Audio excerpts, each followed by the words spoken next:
Assalamualaikum warahmatullahi wabarakatuh. Selamat pagi anak-anak. Hari ini jangan lupa giat sholat 5 waktu PHBS agar imun kalian luar biasa. Sudah siap belajar hari ini? Jangan lupa bersenang-senang karena hari ini kita akan belajar dengan menyenangkan. Agar belajar hari ini penuh manfaat dan mendapat kemudahan, kita awali dengan bacaan basmalah bersama-sama. Bismillahirrahmanirrahim. Di pagi ini kita akan belajar tema 7 kepemimpinan, subtema 3 ayo memimpin, muatan pendidikan kewarganegaraan. Tujuan pembelajarannya, yang pertama, siswa mampu menganalisis penerapan nilai-nilai Pancasila dalam kehidupan sehari-hari. Yang kedua, menyajikan hasil analisis pelaksanaan nilai-nilai Pancasila dalam kehidupan sehari-hari.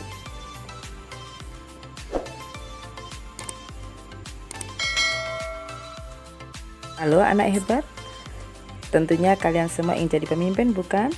Untuk menjadi seorang pemimpin tentunya kalian harus paham tentang diri kalian. Apa kelebihan dan kekuranganmu? Mengapa kita harus mengetahui kelebihan dan kekurangan?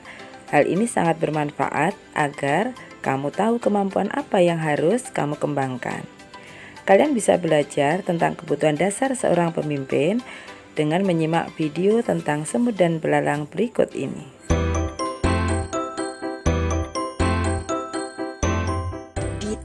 Hutan, hiduplah kawanan semut yang sangat rajin. Terik matahari di musim kemarau tak mematahkan semangat mereka untuk mencari makanan. Setiap hari mereka membawa, mengumpulkan, lalu menyimpan makanan ke dalam lubang yang menjadi rumahnya. Berbeda dengan kawanan semut yang rajin, tetangga mereka si belalang malah asik menikmati musim kemarau dengan bermalas-malasan.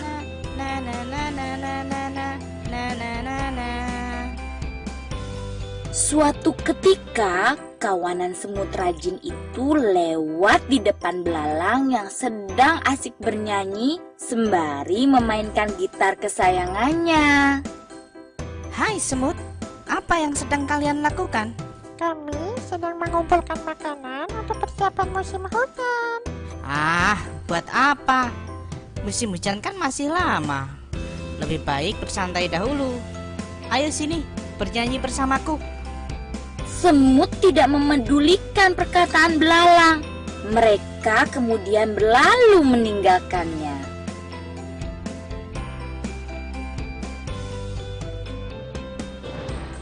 Musim hujan pun akhirnya tiba.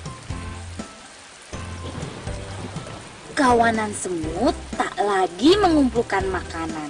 Mereka duduk nyaman di dalam rumah yang hangat sambil menikmati makanan yang berlimpah.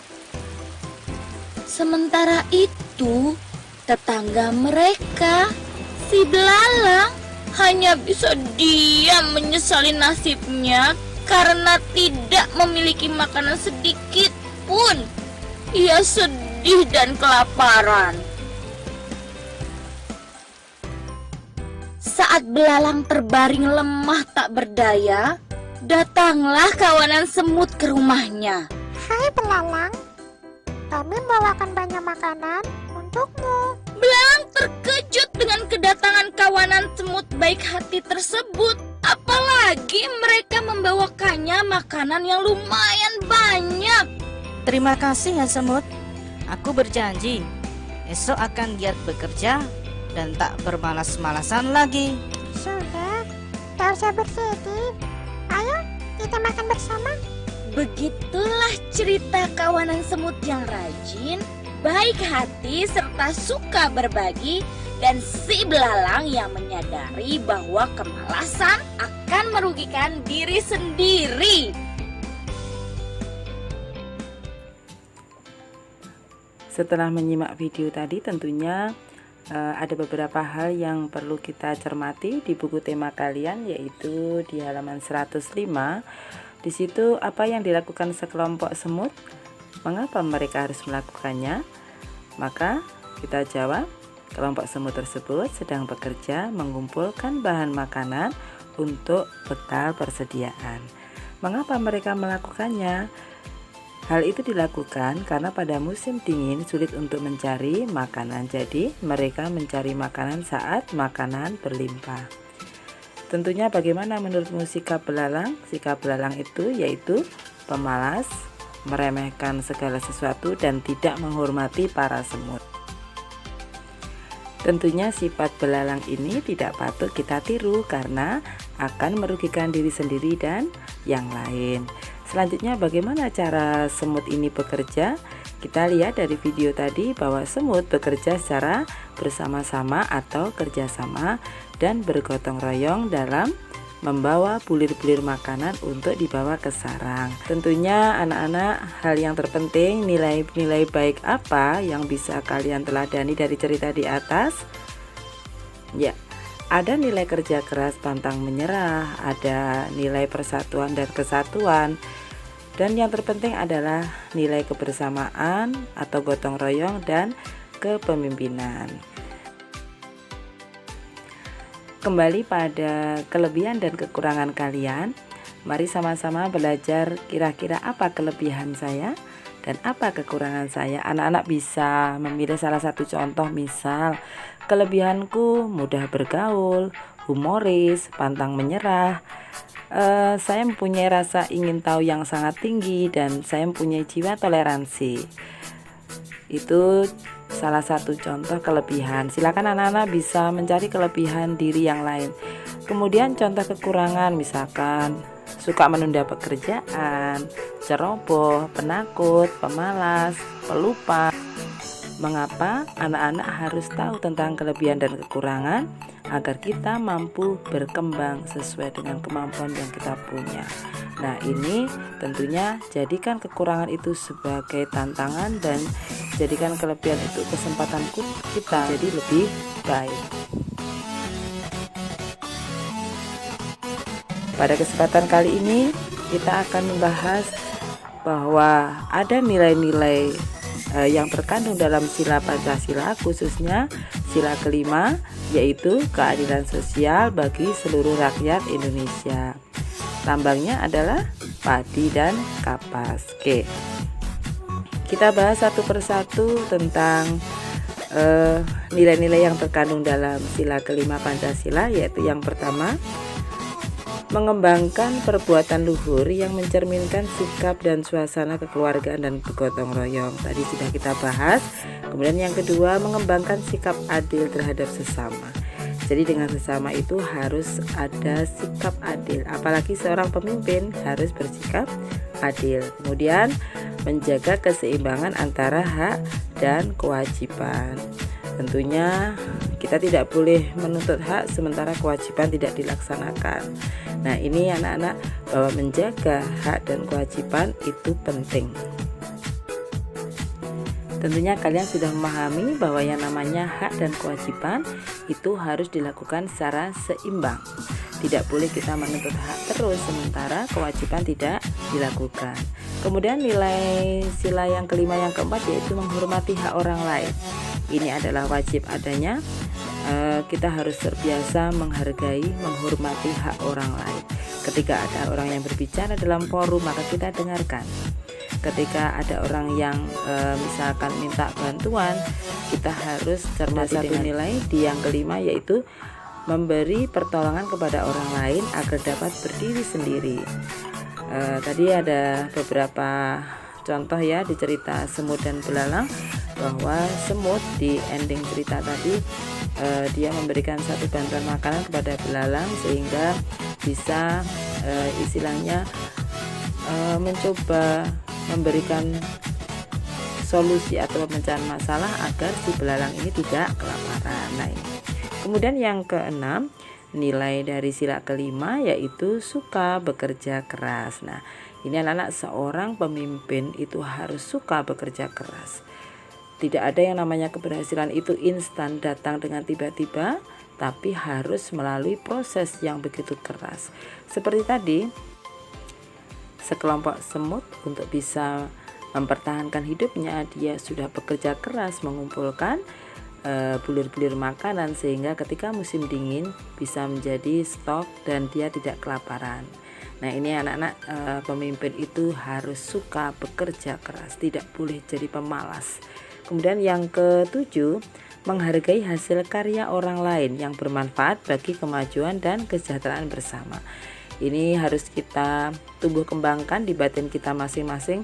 Saat ada teman kita memperoleh sesuatu prestasi, maka kita biasakan mengucapkan selamat atas prestasi yang diperoleh. Ketika kita mendapatkan sesuatu hal tentang prestasi atau karya kita bagus, maka jangan lupa syukur kepada Allah bahwa kita menjadi istilahnya orang yang bisa mengasah talenta kita, mengasah kemampuan kita. Jadi hargai karya orang lain, karena boleh jadi karya orang lain itu bisa menjadikan kita lebih maju. Nah ini anak-anak, beberapa nilai yang terkandung dalam sila kelima Pancasila. Tentunya ketujuh nilai tadi harus benar-benar ditumbuh kembangkan atau dilatih pada diri kita sejak dini. Kelak ketika kalian jadi pemimpin nanti, insya Allah kalian akan menjadi pemimpin yang hebat dan amanah. Adapun nilai-nilai yang terkandung dalam kepemimpinan, yang pertama religius, yang kedua disiplin, yang ketiga pekerja keras, yang keempat toleran, yaitu baik dengan orang di sekitarnya dan memaklumi kekurangan orang lain, dan yang kelima humanis, kasih sayang terhadap keluarga dan suka membantu. Kemudian apa pula ciri-ciri pemimpin yang baik? Yang pertama, rela berkorban. Yang kedua, mempunyai nilai keteladanan, tentunya keteladanan yang baik. Dan ketiga, disiplin, kerja keras, kerja cerdas. Keempat, pantang menyerah. Kelima, mampu bekerja sama dan berkomunikasi. Dan yang keenam, mendahulukan kepentingan bersama di atas kepentingan pribadi.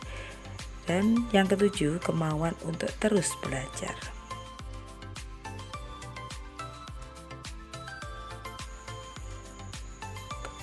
Kemudian kita akan belajar tentang penerapan nilai-nilai Pancasila dalam koperasi. Koperasi didirikan untuk memajukan kesejahteraan bersama. Pengelolaan koperasi bersifat demokratis. Artinya, semua kegiatan operasional koperasi dilaksanakan secara terbuka, dan dalam setiap pengambilan keputusan tentunya didasarkan pada kesepakatan seluruh anggota koperasi. Kemudian apa pula nilai-nilai Pancasila dalam keanggotaan koperasi? Yang pertama, mengembangkan sikap hormat menghormati dan bekerja sama. Yang kedua, menjunjung tinggi nilai-nilai kemanusiaan. Yang ketiga, mampu menempatkan persatuan kesatuan serta kepentingan bersama di atas kepentingan pribadi. Dan yang keempat, mengutamakan musyawarah dalam setiap pengambilan keputusan, tentunya untuk kepentingan bersama. Dan yang terakhir, mengembangkan perbuatan yang luhur yang mencerminkan sikap dan suasana kekeluargaan dan gotong royong. Demikian tadi anak-anak belajar kita hari ini. Tentunya banyak hal yang sudah kita ketahui tentang pengamalan sila Pancasila. Tentunya setelah kita tahu, mari sama-sama kita berbenah untuk menjadi pribadi yang lebih baik. Tentunya menjadi generasi muda, penerus bangsa yang sangat berkualitas. Kita akhiri belajar hari ini dengan bacaan hamdalah. Alhamdulillahirrabbilalamin. Assalamualaikum warahmatullahi wabarakatuh. Bertemu lagi di video pembelajaran selanjutnya.